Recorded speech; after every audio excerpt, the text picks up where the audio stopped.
യോബ്. ബൈബിളിലെ ഒരു അതുല്യമായ മനുഷ്യന്റെ കഥയാണ്. അവൻ സമ്പന്നനായിരുന്നു. അവനു വളരെ വലിയ കുടുംബമുണ്ടായിരുന്നു. അനവധി ആടുകളും കാളകളും ഒട്ടകങ്ങളുമുണ്ടായിരുന്നു. അതെല്ലാം അവന്റെ സമ്പത്തിന്റെ അടയാളങ്ങളായിരുന്നു.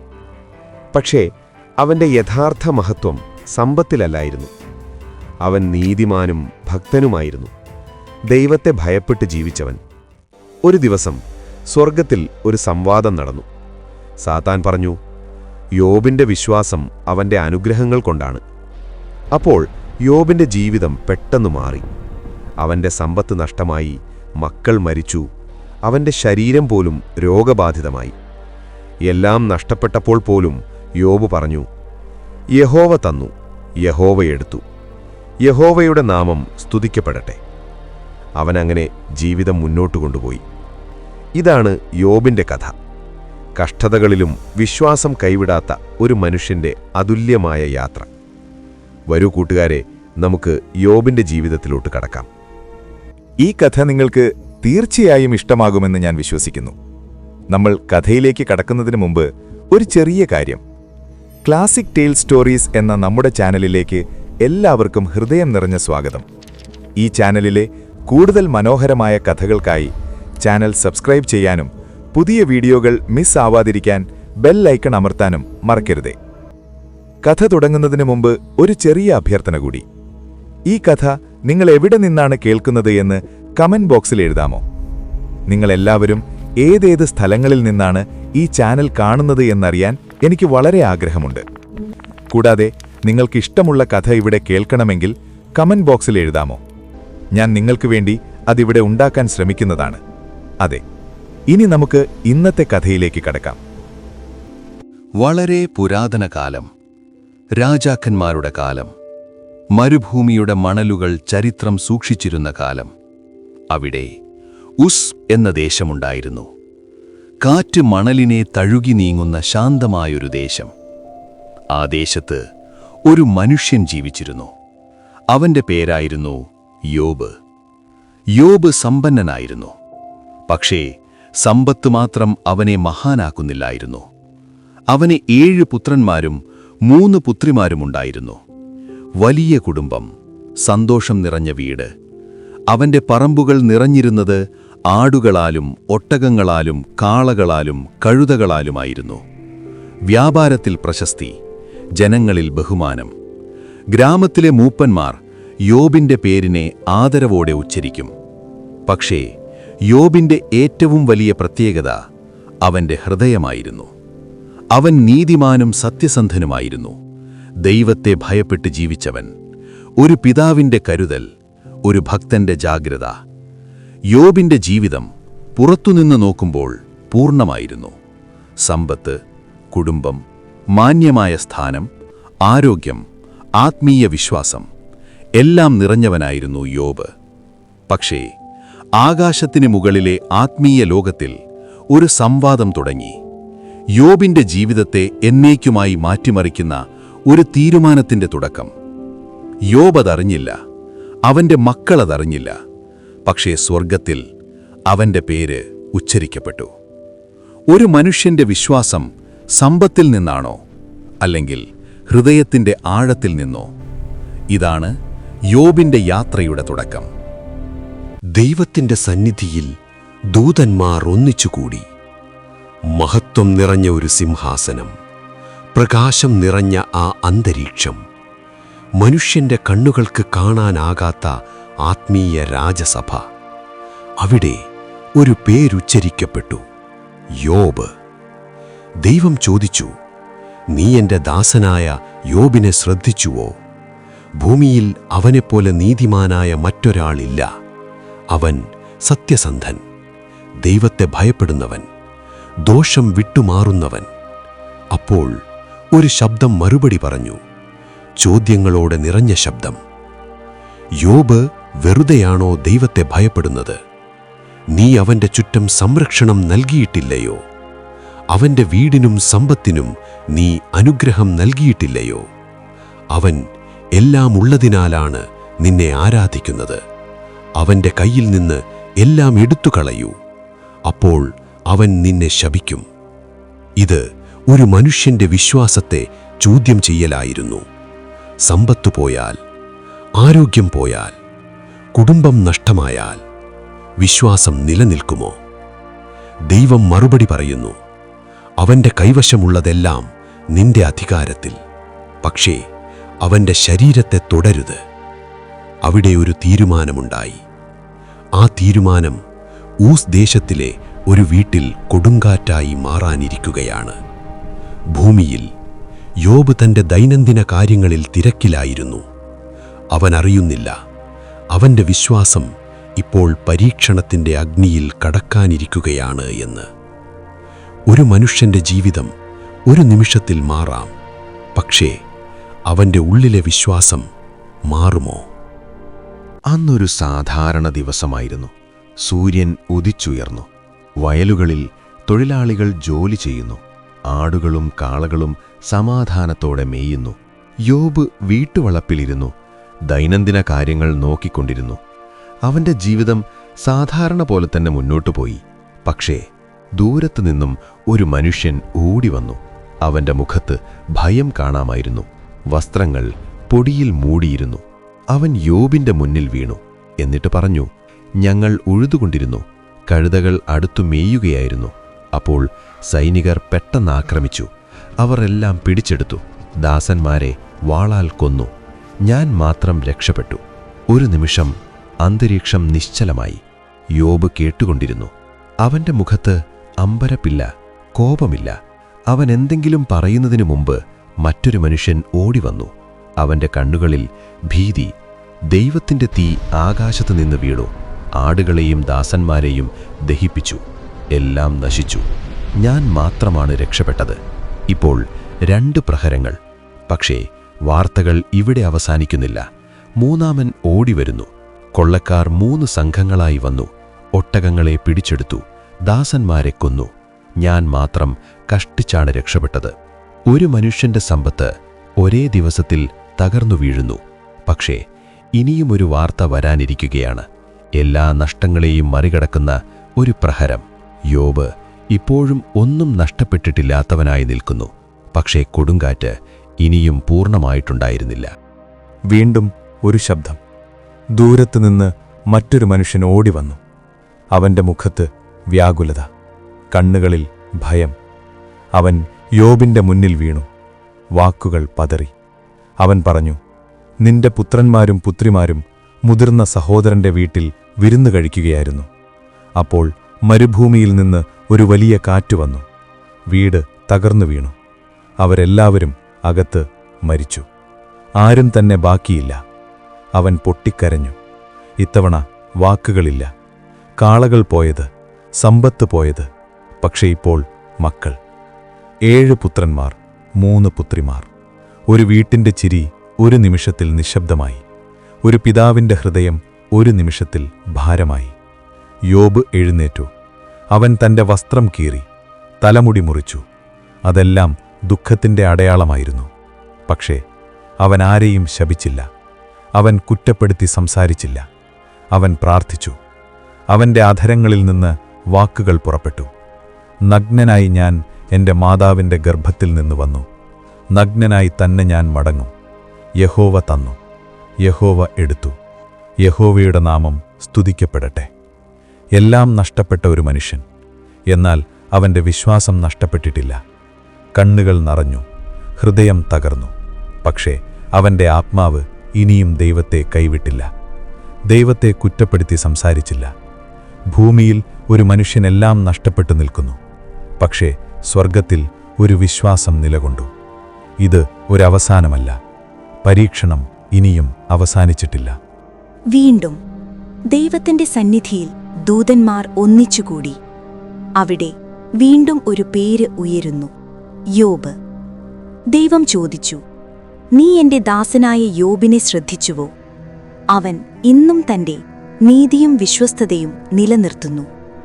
നീ അവനെ നശിപ്പിക്കാൻ എന്നെ പ്രേരിപ്പിച്ചെങ്കിലും അവൻ കുറ്റം ചെയ്തില്ല. അപ്പോൾ അതേ ശബ്ദം വീണ്ടും മറുപടി പറയുന്നു, തൊലിനു പകരം തോൽ. മനുഷ്യൻ തന്റെ ജീവനുവേണ്ടി എല്ലാം കൊടുക്കും. അവന്റെ ശരീരത്തെ തൊടൂ, അവന്റെ അസ്ഥിയെയും മാംസത്തെയും വേദനിപ്പിക്കൂ. അപ്പോൾ അവൻ നിന്നെ ശപിക്കും. ഇതിനി സമ്പത്തിന്റെ കാര്യമല്ല, ഇത് ഒരു മനുഷ്യന്റെ ശരീരത്തെക്കുറിച്ചാണ്, വേദനയെക്കുറിച്ചാണ്. ദൈവം മറുപടി പറയുന്നു, അവൻ നിന്റെ കയ്യിൽ, പക്ഷേ അവന്റെ ജീവന് രക്ഷിക്കണം. ഒരു പുതിയ അനുമതി, ഒരു പുതിയ പരീക്ഷണം. ഭൂമിയിൽ യോബ് ഇപ്പോഴും ദുഃഖത്തിന്റെ നിഴലിൽ. വീട്ടിൽ നിശബ്ദത, വിരുന്നുകളില്ല, ചിരികളില്ല. പെട്ടെന്ന് അവന്റെ ശരീരത്തിൽ വേദനയാരംഭിക്കുന്നു. ചെറിയ പുണ്ണുകൾ, തുടർന്ന് വേദനാജനകമായ മുറിവുകൾ. തല മുതൽ കാൽ വരെ പകർച്ച പോലെ പടരുന്നു. മാംസം പൊള്ളുന്നു. രാത്രികൾ ഉറക്കമില്ലാതെ നീളുന്നു. യോബ് നഗരത്തിന് പുറത്തേക്ക് പോകുന്നു. ചാരക്കൂമ്പാരത്തിനരികിലിരിക്കുന്നു. കയ്യിൽ ഒരു പൊട്ടിയ മൺതുണ്ട്. അതുകൊണ്ട് തന്റെ മുറിവുകൾ ചൊറിയുന്നു. ഒരിക്കൽ സമ്പന്നൻ, മാന്യൻ, ബഹുമാനിക്കപ്പെട്ടവൻ, ഇപ്പോൾ വേദനയിൽ മുങ്ങിയ ഒരാൾ, ഒറ്റപ്പെട്ട ഒരാൾ, ശരീരവും ആത്മാവും പരീക്ഷിക്കപ്പെടുന്ന ഒരാൾ. സമ്പത്ത് പോയപ്പോൾ അവൻ ആരാധിച്ചു. ഇപ്പോൾ ശരീരം വേദന കീറുമ്പോൾ അവൻ നിലനിൽക്കുമോ? ഇത്തവണ പരീക്ഷണം അവന്റെ ഉള്ളിലേക്കാണ് കടക്കുന്നത്. ചാരക്കൂമ്പാരത്തിനരികിൽ യോബിരുന്നു. വേദനയുടെ ഗന്ധം വായുവിൽ നിറഞ്ഞിരുന്നു. അവന്റെ ശരീരം മുറിവുകളുടെ ഒരു കൂമ്പാരമായിരുന്നു. ഒരിക്കൽ ശക്തനായ മനുഷ്യൻ, ഇപ്പോൾ വേദനയിൽ മൂടിയ ഒരാൾ. ദൂരത്തുനിന്ന് ഒരു നടപ്പു കേട്ടു. അത് യോബിന്റെ ഭാര്യയായിരുന്നു. അവൾ അവന്റെ അവസ്ഥ നോക്കി നിന്നു. ഒരമ്മയുടെ ദുഃഖം ആ മുഖത്ത് കാണാമായിരുന്നു, ഒരു ഭാര്യയുടെ നിസ്സഹായത. അവൾ യോബിനോട് ചോദിച്ചു, നീ ഇപ്പോഴും ദൈവത്തെ ഭയക്കുന്നുവോ? നീ ദൈവത്തെ ശപിച്ച് മരിക്കുന്നതാവും നല്ലത്. ഇത് ദൈവദ്വേഷത്തിന്റെ വാക്കുകളല്ല, ഇത് വേദനയിൽ നിന്നും രക്ഷപ്പെടാനുള്ള ഒരവസാന ശ്രമം. ഇതവസാനിക്കട്ടെ, എല്ലാം തീരട്ടെ. യോബ് അവളെ നോക്കി. അവന്റെ കണ്ണുകളിൽ കോപമില്ല, ദൈവഭയം മാത്രം. അവൻ പറഞ്ഞു, നീ സംസാരിക്കുന്നത് ബുദ്ധിശൂന്യയായ ഒരാളിനെപ്പോലെയാണ്. നാം ദൈവത്തിന്റെ കയ്യിൽ നിന്ന് നന്മ സ്വീകരിക്കുമ്പോൾ തീമയും സ്വീകരിക്കേണ്ടതില്ലയോ? ഇത് ഒരു മനുഷ്യന്റെ മറുപടി മാത്രമല്ല, ഒരു വിശ്വാസത്തിന്റെ പ്രഖ്യാപനം. അവന്റെ ശരീരം തകർന്നിരിക്കുന്നു, പക്ഷേ അവന്റെ ആത്മാവ് ഇനിയും നിലകൊള്ളുന്നു. ഈ അവസ്ഥയ്ക്ക് യോബ് തന്റെ അധരങ്ങളാൽ പാപം ചെയ്തില്ല. വേദന തുടർന്നു, നിശബ്ദത തുടർന്നു, പക്ഷേ വിശ്വാസം ഇപ്പോഴും ജീവിച്ചിരിക്കുന്നു. വേദനയുടെ ദിവസങ്ങൾ നീണ്ടു. ഉസ് ദേശത്ത് ആ വാർത്ത പടർന്നു. യോബിന് സംഭവിച്ചതെല്ലാം കേട്ടോ? അത് ദൂരദേശങ്ങളിൽ വരെ അറിഞ്ഞു. യോബിന്റെ 3 സുഹൃത്തുക്കൾ ഈ വാർത്ത കേട്ടു: എലീഫസ്, ബിൽദാദ്, സോഫർ. അവർ അവനു വളരെ പ്രിയപ്പെട്ടവരായിരുന്നു. അവർ ഒരുമിച്ച് തീരുമാനിച്ചു, നമുക്ക് പോകാം, അവനെ കാണാം, അവനെ ആശ്വസിപ്പിക്കാം. ദൂരെ നിന്ന് അവർ യാത്ര തുടങ്ങി, ഹൃദയത്തിൽ ഭാരവുമായി. അവനുണ്ടായിരുന്ന മഹത്വം അവർ ഓർത്തു, അവന്റെ സമ്പത്ത്, അവന്റെ ബഹുമാനം, അവന്റെ ഭക്തി. പക്ഷേ ഇപ്പോൾ അങ്ങനെ അവർ യോബിന്റെ അടുത്തെത്തി. അവന്റെ ശരീരം ക്ഷീണിച്ചിരിക്കുന്നു, മുഖം മുറിവുകളിൽ മൂടപ്പെട്ടിരിക്കുന്നു. അവർ പരസ്പരം നോക്കി. അവർ യോബിന്റെ അടുത്തിരുന്നു. ഒരു വാക്കും പറഞ്ഞില്ല. 1 ദിവസം, 2 ദിവസം, 3 ദിവസം, 7 ദിവസം, 7 രാത്രികൾ. മൗനം മാത്രം. കാരണം അവന്റെ വേദന വാക്കുകൾക്കതീതമായിരുന്നു. അവർ കണ്ടത് വേദനയുടെ ആഴമായിരുന്നു. 7 ദിവസത്തെ മൗനം, 7 രാത്രികളുടെ ഭാരമുള്ള നിശബ്ദതയായിരുന്നു. യോബ് തന്റെ തല ഉയർത്തി. അവന്റെ കണ്ണുകളിൽ ക്ഷീണം, ഹൃദയത്തിൽ അടക്കിവെച്ച വേദന. മൗനം ഇനി സഹിക്കാനാകില്ല. അവൻ വായ തുറന്നു. അവൻ ദൈവത്തെ ശപിച്ചില്ല, പക്ഷേ അവൻ തന്റെ ജനന ദിവസത്തെ ശപിച്ചു. ഞാൻ ജനിച്ച ദിവസം നശിച്ചു പോകട്ടെ. എന്നെ ഗർഭത്തിൽ ധരിച്ച രാത്രി ഇരുളിൽ മുങ്ങിപ്പോകട്ടെ. ആ ദിവസം പ്രകാശം കാണരുത്. ആ രാത്രി ആനന്ദത്തിന്റെ ശബ്ദം കേൾക്കരുത്. എന്തിന് ഞാൻ ഗർഭത്തിൽ തന്നെ മരിച്ചില്ല? എന്തിന് ഞാൻ ജനിച്ചു? അവൻ മരണത്തെ ആഗ്രഹിക്കുന്നു, ജീവിതത്തെ അല്ല. ഇപ്പോൾ ഞാൻ ശാന്തിയിൽ വിശ്രമിക്കുമായിരുന്നില്ലേ? രാജാക്കന്മാരോടും ഭരണാധികാരികളോടും കൂടെ മണ്ണിൽ കിടക്കുമായിരുന്നില്ലേ? അവൻ തുടർന്നു, എന്തിന് വെളിച്ചം ദുഃഖിക്കുന്നവർക്ക് നൽകുന്നു? എന്തിന് ജീവൻ ഹൃദയം തകർന്നവർക്ക്? അവൻ കരഞ്ഞു. പക്ഷേ അവൻ ഇപ്പോഴും ദൈവത്തോടാണ് സംസാരിക്കുന്നത്. അവൻ ദൈവത്തെ വിട്ടുപോയിട്ടില്ല. അവൻ മറുപടി തേടുന്നു. സുഹൃത്തുക്കൾ ഇതെല്ലാം മൗനത്തോടെ കേട്ടുനിന്നു. ആ മൗനം അവസാനിച്ചു. 3 സുഹൃത്തുക്കളിൽ ആദ്യം സംസാരിക്കുന്നത് എലീഫസ്. അവൻ ശാന്തമായി തുടങ്ങി. യോബ്, ഞാനൊരു വാക്ക് പറയട്ടെ. നിനക്ക് വേദനയുണ്ടെന്നറിയാം, പക്ഷേ എനിക്കിനി മിണ്ടാതിരിക്കാനാകില്ല. അവൻ ഓർമ്മിപ്പിക്കുന്നു, നീ പലർക്കും ഉപദേശം നൽകിയില്ലയോ? ദുർബലരുടെ കൈകൾ നീ ബലപ്പെടുത്തിയില്ലയോ? തളർന്നവരെ നീ ഉയർത്തിയില്ലയോ? ഇപ്പോൾ ഇത് നിനക്കെത്തിയപ്പോൾ നീ തളരുന്നുവോ? വാക്കുകൾ സ്നേഹത്തിന്റെ രൂപത്തിൽ, പക്ഷേ അവയിൽ സംശയമൊളിഞ്ഞിരിക്കുന്നു.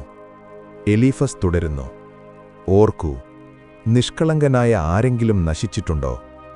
നീതിമാൻ ആരെങ്കിലും നശിച്ചുപോയിട്ടുണ്ടോ? അവൻ തന്റെ അനുഭവം പറയുന്നു. ഞാൻ കണ്ടതിതാണ്, അനീതിയെ വിതയ്ക്കുന്നവർ അതുതന്നെ കൊയ്യുന്നു. അവനൊരു ദർശനമോർക്കുന്നു. ഒരു രാത്രി ഒരു ശബ്ദം ഞാൻ കേട്ടു.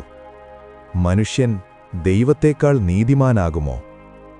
ദൈവം തന്റെ ദാസന്മാരിൽ പോലും കുറ്റം കാണുന്നുവെങ്കിൽ മണ്ണിൽ നിന്നുള്ള മനുഷ്യനെ എങ്ങനെ നിർദോഷനെന്ന് പറയും? ഇപ്പോൾ വാക്കുകൾ വ്യക്തമാണ്. അവൻ നേരിട്ട് കുറ്റം പറയുന്നില്ല, പക്ഷേ സൂചന നൽകുന്നു. യോബ്, ഇതൊരു ശിക്ഷയായിരിക്കാം. ദൈവം ശാസിക്കുമ്പോൾ അത് നിരസിക്കരുത്. അവൻ മുറിവേൽപ്പിക്കും, പക്ഷേ അവൻ സുഖപ്പെടുത്തുകയും ചെയ്യും. ദുഃഖം വന്നാൽ അതിനു പിന്നിൽ പാപമുണ്ടാകാം. ചാരക്കൂമ്പാരത്തിലിരുന്ന് യോബ് ഇതെല്ലാം കേട്ടു. അവൻ പറഞ്ഞു, ദൈവം നീതിമാനാണെങ്കിൽ ഞാൻ ചെയ്ത തെറ്റെന്ത്? സുഹൃത്തിന്റെ വാക്കുകൾ അവനെ ആശ്വസിപ്പിച്ചില്ല. അവന്റെ ആത്മാവിനെ കൂടുതൽ മുറിവേൽപ്പിച്ചു. യോബ് ശാന്തമായി സംസാരിക്കാൻ തുടങ്ങി. എന്റെ ദുഃഖം തൂക്കിയാൽ എത്ര ഭാരമുണ്ടാകും? എന്റെ കഷ്ടം കടലിന്റെ മണലിനേക്കാൾ ഭാരമുള്ളതാണ്. അവൻ ചോദിച്ചു, എന്തിന് സർവശക്തന്റെ അമ്പുകൾ എന്നെ തുളയ്ക്കുന്നു? എന്തിന് അവന്റെ ഭയം എന്നെ വളഞ്ഞിരിക്കുന്നു? അവൻ സുഹൃത്തുക്കളെ നോക്കി. വിശപ്പുള്ള കഴുത പുല്ലുണ്ടെങ്കിൽ കരയുമോ? അവൻ അർത്ഥമാക്കുന്നത് വ്യക്തം. കാരണമില്ലാതെ ഞാൻ നിലവിളിക്കുന്നില്ല. യോബ് തുടരുന്നു, എനിക്കിപ്പോഴാഗ്രഹം ഒന്നേയുള്ളൂ, ദൈവം എന്നെ തകർക്കട്ടെ, എന്റെ ജീവൻ എടുത്തുകളരട്ടെ. പക്ഷേ അവൻ വീണ്ടും ഉറപ്പോടെ പറയുന്നു, എങ്കിലും ഞാൻ എന്റെ വഴികളെ മറച്ചുവെച്ചിട്ടില്ല, ഞാൻ പരിശുദ്ധവന്റെ വചനങ്ങളെ നിരസിച്ചിട്ടില്ല. ഇതൊരു പ്രതിരോധമാണ്. അവൻ സുഹൃത്തുക്കളോട് പറഞ്ഞു, സത്യസന്ധമായ ശാസനം എത്ര ശക്തമാണ്. പക്ഷേ നിങ്ങളുടെ കുറ്റപ്പെടുത്തലുകൾ എന്താണ് തെളിയിക്കുന്നത്? നിങ്ങൾ എന്റെ വാക്കുകളെ കുറ്റപ്പെടുത്തുന്നു, പക്ഷേ എന്റെ വേദനയുടെ ആഴം നിങ്ങൾ കണ്ടിട്ടില്ല. ഇപ്പോൾ യോബ് മനുഷ്യരോടല്ല സംസാരിക്കുന്നത്, ദൈവത്തോടാണ്. അവൻ എന്നെ തകർത്താലും ഞാൻ അവനിൽ പ്രത്യാശ വയ്ക്കും. ഇതൊരു മനുഷ്യന്റെ ആത്മസംരക്ഷണം മാത്രമല്ല, ഇത് ദൈവനീതിയെക്കുറിച്ചുള്ള ഒരു വലിയ ചോദ്യത്തിന്റെ തുടക്കമായിരുന്നു. ചാരക്കൂമ്പാരത്തിലിരുന്ന മനുഷ്യൻ ഇപ്പോൾ നേരിട്ട് ചോദിക്കുന്നു, ഞാൻ കുറ്റക്കാരനാണെങ്കിൽ എന്റെ കുറ്റം കാണിക്കൂ. എലീഫസിനു ശേഷം ബിൽദാദ് സംസാരിച്ചു. അവൻ വളരെ കഠിനഹൃദയനായിരുന്നു. ദൈവം നീതിയെ വക്രപ്പെടുത്തുമോ? സർവശക്തൻ ന്യായത്തെ തെറ്റിക്കുമോ? അവൻ സൂചിപ്പിച്ചു. നിന്റെ മക്കൾ പാപം ചെയ്തതിനാലാകാം അവർ നശിച്ചത്. അവൻ യോബിനോട് പറഞ്ഞു, നീ ശുദ്ധനും നേർമ്മയുള്ളവനും ആണെങ്കിൽ ദൈവം തീർച്ചയായും നിന്നെ പുനഃസ്ഥാപിക്കും.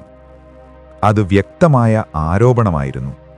ദുഃഖത്തിന് കാരണം പാപം. പിന്നീട് സോഫർ സംസാരിച്ചു. അവൻ അതിലും കടുപ്പം. ദൈവത്തിന്റെ രഹസ്യം നിനക്കറിയില്ല. നീ ചെയ്തതിലും കുറവായിരിക്കാം നിനക്ക് ശിക്ഷ ലഭിച്ചത്. അവൻ യോബിനെ പാശ്ചാത്താപത്തിനായി വിളിച്ചു. നീ പാപം വിട്ട് ഹൃദയം ശുദ്ധമാക്കുക, അപ്പോൾ നീ മുഖം ഉയർത്തും. 3 സുഹൃത്തുക്കൾ പറഞ്ഞത് ഒറ്റ കാര്യം, ദൈവം നീതിമാനാണ്, അതുകൊണ്ട് നീ കുറ്റം ചെയ്തിരിക്കാം. ഇപ്പോൾ യോബ് വേദനയോടെ മറുപടി പറയുന്നു. നിങ്ങൾക്കറിയാവുന്നതുപോലെ എനിക്കുമറിയാം. ദൈവം മഹാനാണ്, അവന്റെ ജ്ഞാനം അതിരില്ലാത്തത്. പക്ഷേ ഞാൻ കുറ്റക്കാരനല്ല, അവൻ നേരിട്ട് പറഞ്ഞു. എനിക്ക് ദൈവത്തോട് സംശയിച്ചേ പറ്റൂ. അവൻ ചോദിച്ചു, എന്തിന് നീതിമാന്മാർ ദുഃഖിക്കുന്നു? ദുഷ്ടന്മാർ പലപ്പോഴും സമൃദ്ധരാകുന്നു. ദുഃഖമെല്ലായ്പ്പോഴും ശിക്ഷയല്ല. ആ ചാരക്കൂമ്പാരത്തിൽ വേദനയേക്കാൾ ഒരു ചോദ്യമാണുയരുന്നത്: ദൈവനീതി എങ്ങനെ പ്രവർത്തിക്കുന്നു? ആകാശം ഇപ്പോഴും മൗനത്തിലാണ്. യോബ് പലതവണ പറഞ്ഞു, എനിക്ക് ദൈവത്തോട് സംസാരിക്കണം, എന്റെ കാര്യം അവന്റെ മുമ്പിൽ അവതരിപ്പിക്കണം. അവൻ ചോദിച്ചു, അവൻ അന്വേഷിച്ചു, അവൻ വെല്ലുവിളിച്ചു. പിന്നീട് ആകാശം മാറുന്നു. ദൂരത്ത് ഒരു ചുഴലിക്കാറ്റുയരുന്നു. മേഘങ്ങൾ കറുക്കുന്നു. കാറ്റ് ശക്തമാകുന്നു. അതിനകത്തുനിന്ന് ഒരു ശബ്ദം, ദൈവത്തിന്റെ ശബ്ദം. ഭൂമിയുടെ അടിസ്ഥാനം വെച്ചപ്പോൾ നീ എവിടെയായിരുന്നു? കടലിന് അതിരുകൾ നിശ്ചയിച്ചതാരാണ്? പ്രഭാതത്തെ വിളിച്ചതാരാണ്? നക്ഷത്രങ്ങളെ ക്രമപ്പെടുത്തി വെച്ചതാരാണ്? ചോദ്യങ്ങൾ തുടർച്ചയായി. നീ മിന്നലിനെ അയക്കുമോ?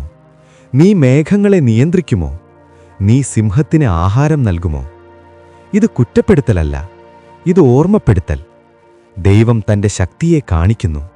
സൃഷ്ടിയുടെ മഹത്വം തുറന്നുകാട്ടുന്നു. യോബെല്ലാം കേട്ടുനിന്നു. അവന്റെ ചോദ്യങ്ങൾ ഇപ്പോൾ ചെറുതായി തോന്നി. ദൈവം ചോദിച്ചു, സർവശക്തനോട് തർക്കിക്കുന്നവൻ ഇതിന് മറുപടി പറയുമോ? യോബ് തലകുനിച്ചു. അവൻ പറഞ്ഞു, ഞാൻ വളരെ ചെറിയവനാണ്, അതിന് മറുപടിയില്ല. പക്ഷെ ദൈവം തുടർന്നു. അവൻ തന്റെ സൃഷ്ടിയുടെ ആഴവും ശക്തിയും പറഞ്ഞു. അവസാനം യോബ് പറഞ്ഞു, എനിക്ക് കേൾവിയിലൂടെ മാത്രമേ നിന്നെ അറിയാമായിരുന്നുള്ളൂ. ഇപ്പോൾ എന്റെ കണ്ണുകൾ നിന്നെ കണ്ടിരിക്കുന്നു. അതിനാൽ ഞാൻ എന്റെ വാക്കുകൾ പിൻവലിക്കുന്നു. ധൂളിയിലും ചാരത്തിലും ഞാൻ മാനസാന്തരപ്പെടുന്നു. വേദനയെല്ലാം മാറിയിട്ടില്ല, പക്ഷേ യോബിന്റെ ദൃഷ്ടികോൺ മാറി. അവൻ ഉത്തരങ്ങളെല്ലാം ലഭിച്ചില്ല, പക്ഷേ അവൻ ദൈവത്തെ അനുഭവിച്ചു. ചാരക്കൂമ്പാരത്തിൽ ഒരു മനുഷ്യൻ, ഇപ്പോൾ തകർന്നവനല്ല, താഴ്മയിൽ നിൽക്കുന്നവൻ. ചുഴലിക്കാറ്റ് ശമിക്കുന്നു. ആകാശം തെളിയുന്നു. വേദനയുടെ ദിവസങ്ങൾ ഇനിയും ഓർമ്മകളിലുണ്ട്. പക്ഷേ ഇപ്പോൾ ദൈവം സംസാരിച്ചിരിക്കുന്നു. ദൈവം യോബിനോട് മാത്രമല്ല, അവന്റെ സുഹൃത്തുക്കളോടും സംസാരിച്ചു. നിങ്ങളെന്റെ ദാസനായ യോബിനെപ്പോലെ എന്നെക്കുറിച്ച് ശരിയായി സംസാരിച്ചില്ല. അവർക്ക് നിർദ്ദേശം നൽകി യോബിന്റെ അടുത്തേക്ക് പോകാൻ, ബലിയർപ്പിക്കാൻ. യോബ് അവർക്കായി പ്രാർത്ഥിക്കുന്നു. അതെ, അവനെ കുറ്റപ്പെടുത്തിയവർക്കായി പോലും അവൻ മധ്യസ്ഥനായി നിൽക്കുന്നു. അതൊരു മാറ്റത്തിന്റെ അടയാളം. പിന്നീട് ദൈവം യോബിന്റെ അവസ്ഥ മാറ്റുന്നു. അവൻ നഷ്ടപ്പെടുത്തിയതിൻ്റെ ഇരട്ടിയായി അനുഗ്രഹം നൽകുന്നു. ആടുകൾ, ഒട്ടകങ്ങൾ, കാളകൾ, കഴുതകൾ, വീട് വീണ്ടും നിറയുന്നു. പുതിയ പുത്രന്മാർ, പുതിയ പുത്രിമാർ. ദുഃഖത്തിൻ്റെ ഓർമ്മയില്ലാതാകുന്നില്ല, പക്ഷേ അനുഗ്രഹം വീണ്ടും ജീവിതത്തിലേക്ക് ഒഴുകുന്നു. യോബ് ദീർഘായുസ്സിൽ ജീവിച്ചു. 4 തലമുറകളെ കാണുന്നു. അവന്റെ ജീവിതം ദുഃഖത്തിൽ തുടങ്ങിയില്ല, ദുഃഖത്തിൽ അവസാനിച്ചുമില്ല. അവന്റെ കഥ പരീക്ഷണത്തിലൂടെ കടന്ന് വിശ്വാസത്തിന്റെ കഥയായിരുന്നു. സമ്പത്ത് നഷ്ടപ്പെട്ടപ്പോൾ പോലും വിശ്വാസം കൈവിട്ടില്ല. ശരീരം തകർന്നപ്പോൾ പോലും ദൈവത്തെ ശപിച്ചില്ല. ചോദ്യങ്ങൾ ചോദിച്ചു, വേദനിച്ചു, കരഞ്ഞു, പക്ഷേ ദൈവത്തെ വിട്ടുപോയില്ല. ഇതാണ് യോബിന്റെ കഥ. ദുഃഖം എപ്പോഴും ശിക്ഷയല്ലെന്ന് നമ്മെ പഠിപ്പിക്കുന്ന കഥ. ഉത്തരങ്ങളെല്ലാം ലഭിക്കാതിരുന്നാലും ദൈവം നിശബ്ദനല്ലെന്ന് ഓർമ്മിപ്പിക്കുന്ന കഥ. ചാരക്കൂമ്പാരത്തിൽ നിന്ന് പുനഃസ്ഥാപനത്തിലേക്ക്, വേദനയിൽ നിന്ന് വിശ്വാസത്തിലേക്ക്. യോബ്, പരീക്ഷണത്തെ ജയിച്ച മനുഷ്യൻ. ഇന്നത്തെ കഥ നിങ്ങൾക്കെല്ലാവർക്കും ഇഷ്ടമായിട്ടുണ്ടാകും എന്ന് ഞാൻ വിശ്വസിക്കുന്നു. ഈ വീഡിയോ നിങ്ങൾക്കിഷ്ടമായെങ്കിൽ ദയവായി ലൈക്ക് ചെയ്യൂ. ഇനിയും ഇത്തരത്തിലുള്ള മനോഹരമായ കഥകൾക്കായി നമ്മുടെ ചാനൽ സബ്സ്ക്രൈബ് ചെയ്യാനും പുതിയ വീഡിയോ വന്ന ഉടൻ അറിയാൻ ബെൽ ഐക്കൺ അമർത്താനും മറക്കരുതേ. ഈ കഥയെക്കുറിച്ചുള്ള നിങ്ങളുടെ അഭിപ്രായങ്ങളും നിങ്ങൾ ഏത് സ്ഥലത്തു നിന്നാണ് ഈ വീഡിയോ കാണുന്നത് എന്നും കമന്റ് ബോക്സിൽ എഴുതാൻ മറക്കല്ലേ. നിങ്ങളുടെ ഓരോ കമന്റും എനിക്ക് വലിയ പ്രചോദനമാണ്. ഇനിയും കൂടുതൽ സ്നേഹവും സന്ദേശവും നിറഞ്ഞ കഥകളുമായി വളരെ പെട്ടെന്ന് വീണ്ടും കാണാം.